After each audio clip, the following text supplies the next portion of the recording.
नमस्कार दोस्तों, सनातन रहस्य में आप सभी का स्वागत है।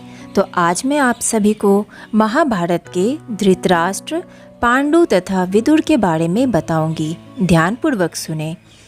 सत्यवती के चित्रांगद और विचित्रवीर्य नामक दो पुत्र हुए।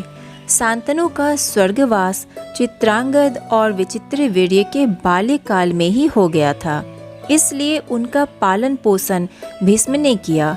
भीष्म ने चित्रांगद के बड़े होने पर उन्हें राजगद्दी पर बिठा दिया, लेकिन कुछ ही काल में गंधर्वों से युद्ध करते हुए चित्रांगद मारा गया। इस पर भीष्म ने उनके अनुज विचित्रवीर्य को राज्य सौंप दिया। अब भीष्म को विचित्रवीर्य के विवाह की चिंता हुई। उन्हीं दिनों काशीराज की 3 कन्याओं अम्बा, अंबिका और अंबालिका का स्वयंवर होने वाला था। उनके स्वयंवर में जाकर अकेले ही भीष्म ने वहां आए समस्त राजाओं को परास्त कर दिया और तीनों कन्याओं का हरण करके हस्तिनापुर ले आए। बड़ी कन्या अम्बा ने भीष्म को बताया कि वह अपना तन मन राजा साल्व को अर्पित कर चुकी है। उसकी बात सुनकर भीष्म ने उसे राजा साल्व के पास भिजवा दिया और अंबिका और अंबालिका का विवाह विचित्रवीर्य के साथ करवा दिया। राजा साल्व ने अम्बा को ग्रहण नहीं किया, अतः वह हस्तिनापुर लौट कर आ गई और भीष्म से बोली, हे आर्य, आप मुझे हर कर लाए हैं, अतएव आप मुझसे विवाह करें। किंतु भीष्म ने अपनी प्रतिज्ञा के कारण उसके अनुरोध को स्वीकार नहीं किया। अम्बा रुष्ट होकर परशुराम के पास गई और उनसे अपनी व्यथा सुनाकर सहायता मांगी। परशुराम ने अम्बा से कहा, हे देवी, आप चिंता ना करें, मैं आपका विवाह भीष्म के साथ करवाऊंगा। परशुराम ने भीष्म को बुलावा भेजा, किंतु भीष्म उनके पास नहीं गए। इस पर क्रोधित होकर परशुराम भीष्म के पास पहुँचे और दोनों वीरों में भयानक युद्ध छिड़ गया। दोनों ही अभूतपूर्व योद्धा थे, इसलिए हार जीत का फैसला नहीं हो सका। आखिर देवताओं ने हस्तक्षेप करके इस युद्ध को बंद करवा दिया। अम्बा निराश होकर वन में तपस्या करने चली गई। विचित्रवीर्य अपनी दोनों रानियों के साथ भोग विलास में रत हो गए, किंतु दोनों ही रानियों से उनकी कोई संतान नहीं हुई और वे क्षय रोग से पीड़ित होकर मृत्यु को प्राप्त हो गए।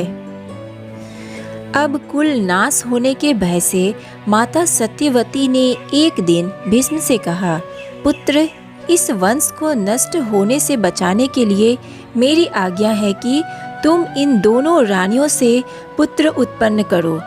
माता की बात सुनकर भीष्म ने कहा, माता, मैं अपनी प्रतिज्ञा किसी भी स्थिति में भंग नहीं कर सकता। यह सुनकर माता सत्यवती को अत्यंत दुख हुआ। अचानक उन्हें अपने पुत्र वेदव्यास का स्मरण हो आया।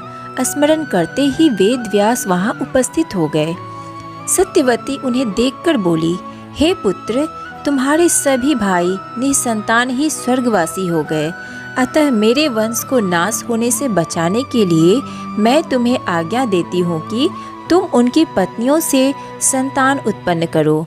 वेदव्यास उनकी आज्ञा मानकर बोले, माता, आप उन दोनों रानियों से कह दीजिए कि वे 1 वर्ष तक नियम व्रत का पालन करते रहे, तभी उनको गर्भ धारण होगा। 1 वर्ष व्यतीत हो जाने पर वेदव्यास सबसे पहले बड़ी रानी अंबिका के पास गए। अंबिका ने उनके तेज से डरकर अपने नेत्र बंद कर लिए। वेदव्यास लौटकर माता से बोले, माता, अंबिका का बड़ा तेजस्वी पुत्र होगा, किंतु नेत्र बंद करने के दोष के कारण वह अंधा होगा।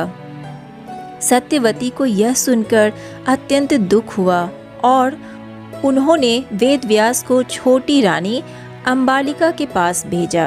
अंबालिका वेदव्यास को देखकर भय से पीली पड़ गई। उसके कक्ष से लौटने पर वेदव्यास ने सत्यवती से कहा, माता, अंबालिका के गर्भ से पांडु रोग से ग्रसित पुत्र होगा। इससे माता सत्यवती को और भी दुख हुआ और उन्होंने बड़ी रानी अंबालिका को पुनः वेदव्यास के पास जाने का आदेश दिया।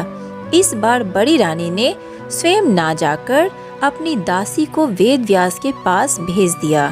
दासी ने आनंद पूर्वक वेद व्यास से भोग कराया।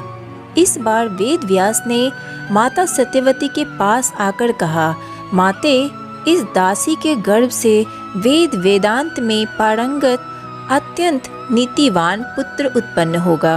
इतना कहकर वेद व्यास तपस्या करने चले गए। समय आने पर अंबिका के गर्भ से जन्मांध धृतराष्ट्र, अंबालिका के गर्भ से पांडु रोग से ग्रसित पांडु तथा दासी के गर्भ से धर्मात्मा विदुर का जन्म हुआ।